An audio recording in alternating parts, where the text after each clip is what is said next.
One of the most terrifying things I could ever think of has actually happened. A submersible full of people that were exploring the Titanic has gone missing, and there's a search and rescue operation underway to try and find them. The only problem is, no one knows where they are at the minute. Now, the submersible itself was created by OceanGate Expeditions, which themselves they say is a company that has undersea explorers, scientists, and filmmakers who dedicate themselves to exploring underwater life. And like I said, that submersible is lost at sea, but there are a lot of details surrounding this. For example, to even go on this expedition, which I think lasted around 8 days, you had to pay $250,000 to get a ticket. This was an 8-day trip that ended with diving down to see the ruins of the Titanic, which is around 12,000 feet depth. Can reach Titanic depths, 2.4 miles below the sea.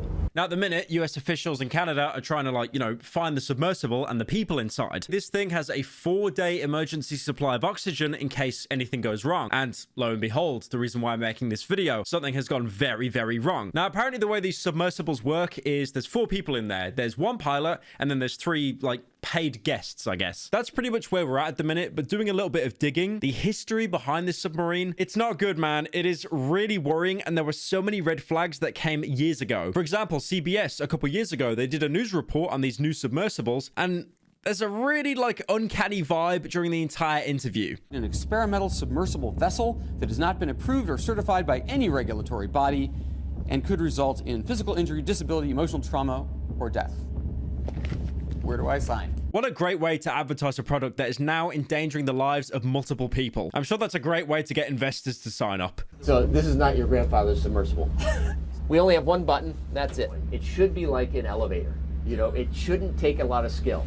I like how patronizing the creator is being right here, saying how it's so easy to operate. Despite the fact that that little operation you're being so blasé about is the only thing between the people that are paying $250,000 a ticket to do a deep dive in and the thousands of tons of pressure of the ocean outside. And the worst thing is, like me picking apart this interview, CBS themselves said in said interview that even they thought the submarine looked like a piece of shit. And yet, I couldn't help noticing how many pieces of this sub seemed improvised. We can use these off-the-shelf components. I got these from Camper World. We run the whole thing with this game controller.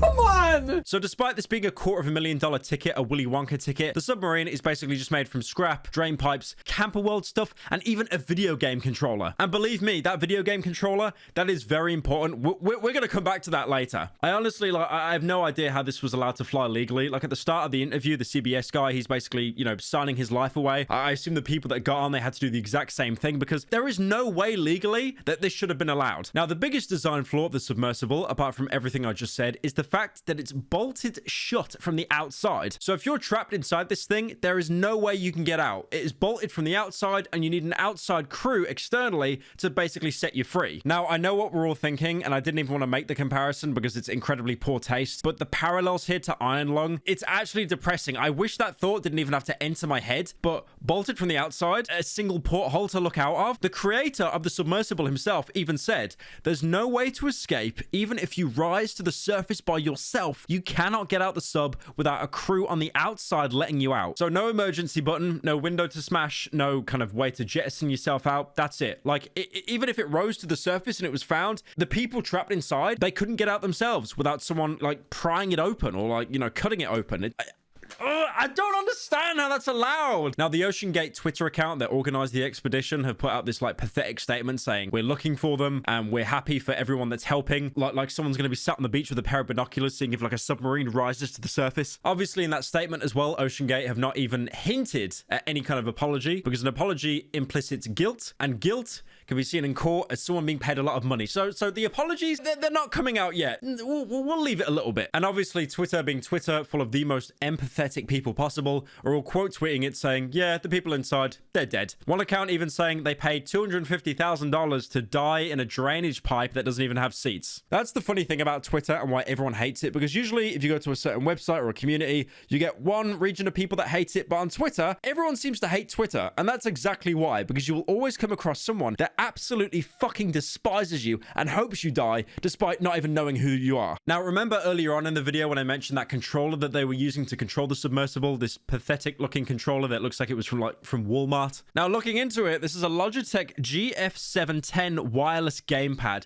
These things go for like $30 and they came out in like 2011. So you already have an out-of-date controller that probably has more stick drift than a Nintendo Switch. And on top of that, the internet connection they were using inside the sub to relay back to the surface, you know, to gather footage, images, let the people on the surface know that they're alive, it was Starlink, which is Elon Musk's SpaceX Wi-Fi connection. It's basically a Wi-Fi connection that connects to a satellite instead of like, you know, a copper cable underground. And it is notorious for having an inconsistent connection. So yeah, overall, this situation is absolutely terrifying. I mean, as of recording this video right now, apparently the people inside, they have around 30 to 40 hours of oxygen remaining. And that's backup oxygen. Once that's gone, it's gone. I feel like I should be like cracking jokes and stuff, but like this video is going to age either really poorly or really poorly. There's no way to go about it. But one thing I think I can openly criticize is the people that organized this expedition and charge people $250,000 for basically an Alton Towers trip with every single ride being broke. It is amazing that you can charge that exorbitant amount of money that can buy yourself a really good car or a really small house in the UK and like drainage pipes, man. It's made out of drainage pipes and a Logitech controller. Like, are you serious? You can see the inside of the submersible as well. And like, there's no seats or anything. Like there's nothing comfortable about it. It feels like a huge scam that people have signed up for. And unfortunately, now they're in very serious moral danger. But yeah, I'm sure we'll find out in the next day or so the conclusion to this story. I'm hoping it's a good one. I know Twitter likes to kind of shit on rich people. Like, haha, lol, they're gonna die, lol, they're rich.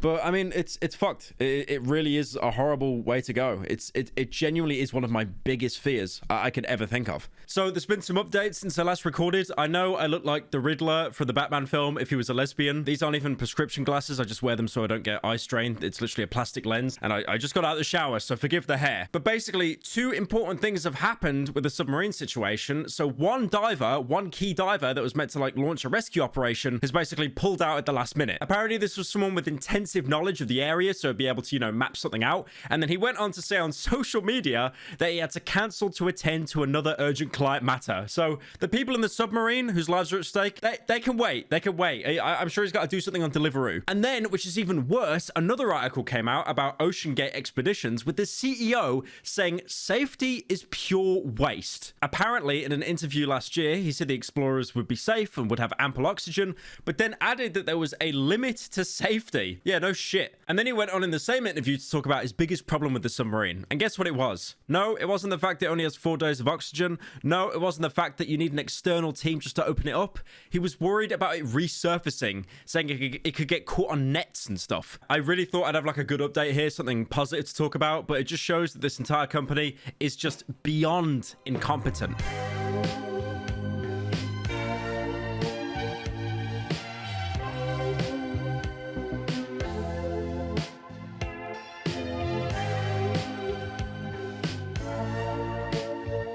We run the whole thing with this game controller. Come on!